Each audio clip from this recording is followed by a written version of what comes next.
So if this wasn't already clear to everyone, let me make it clear now. The 2020 election cycle is about us versus the elites, the millionaires and billionaires versus the working class.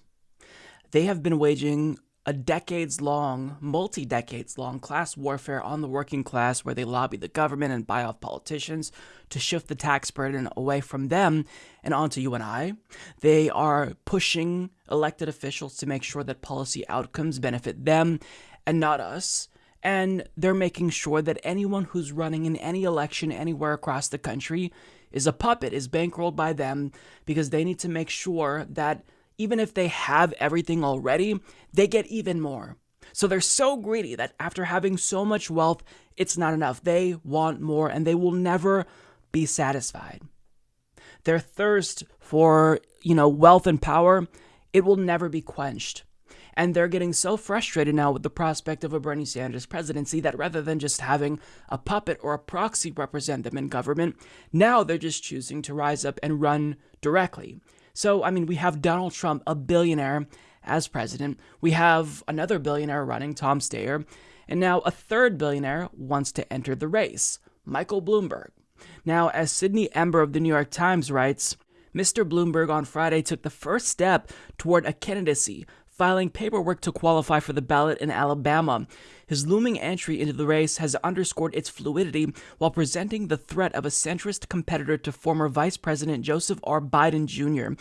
Mr. Bloomberg's early moves and his suggestion that he would follow the unconventional campaign strategy of skipping all 4 traditional early state contests and instead stake his candidacy on delegate-rich primary states like California and Texas has supplied fresh fodder for candidates like Mr. Sanders and Senator Elizabeth Warren of Massachusetts, who are both campaigning on anti-elitist progressive messages.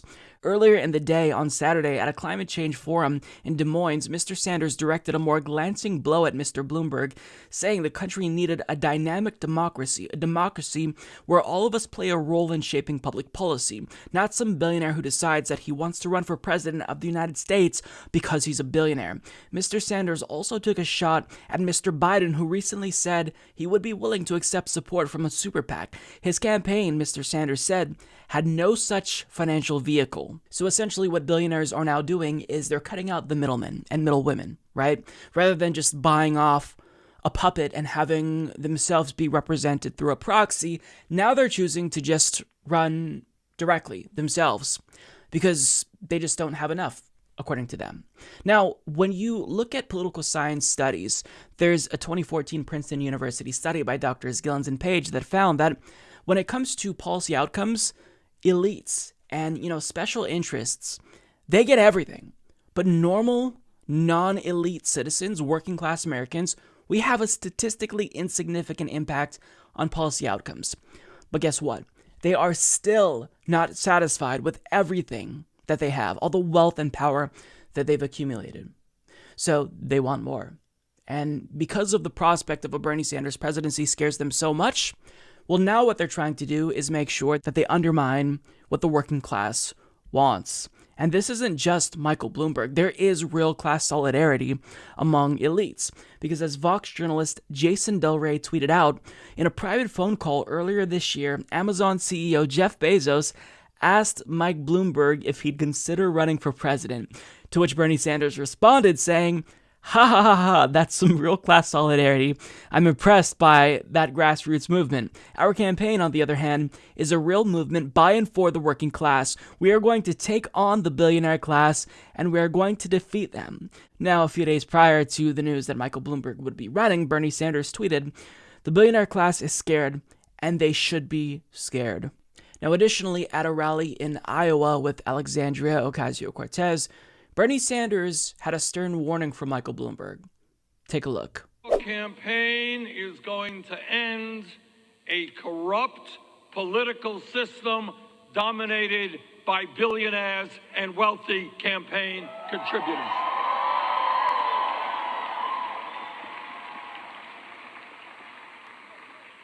Our campaign is going to end the grotesque level of income and wealth inequality which exists in America today. So tonight we say to Michael Bloomberg and other billionaires, sorry, you ain't gonna buy this election.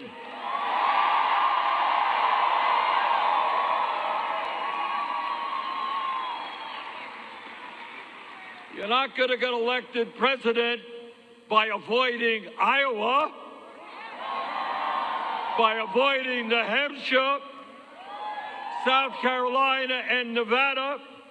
You're not going to buy this election by spending hundreds of millions of dollars on media in California. Those days are gone. That was fantastic. You are not going to buy this election. You can try, and they certainly will try. But what matters is that we go even harder for Bernie Sanders. We fight even more. We donate even more.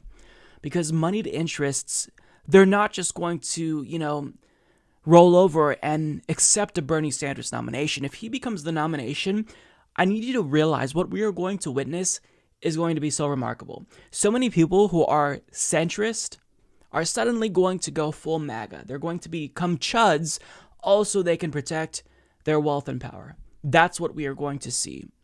That's exactly what's going to happen. So the establishment is going to fight. They're going to back Donald Trump because even though the establishment isn't necessarily too happy with Donald Trump, he's doing their bidding. So at the end of the day, what we're going to see is elites in this country coalesce around Donald Trump if Bernie Sanders is the nominee, and they will fight him tooth and nail. So even though I believe that Bernie Sanders is infinitely more electable than anyone else running in 2020, this is not going to be an easy fight because they're not just going to let us have this victory and throw their hands up in the air and say, well, you know what? It was a hard-fought battle. We tried our best, but we lost. That's not going to happen. I promise you that is not going to happen. Capitalism is going to put up the hardest fight ever and exhaust all of its resources until it has none left. So if you want this victory, if you want Bernie Sanders to become president, you have to put in the time. You have to dedicate at least some time per week to phone bank for him to get the word out because we can win if we have enough people, right? We have to have grassroots and people power on the ground organizing constantly because this will be a battle unlike any other battle before, politically speaking. So we've got to fight, and we got to send a message that the billionaire class, unlike what has previously been the case, they're not going to be able to do what they've been able to accomplish before. They're not going to be able to keep buying elections. 2020 is not for sale. This is our election. And anyone like Michael Bloomberg or Tom Steyer or Donald Trump or Jeff Bezos who thinks that they're going to be able to keep having it all and hoarding wealth, we have to send them a message that those days are done and we're going to take from them what they stole from us, wealth. We just got to fight for it. I can't stress that enough. This is going to be a very, very tough battle. So if you want it, work for it.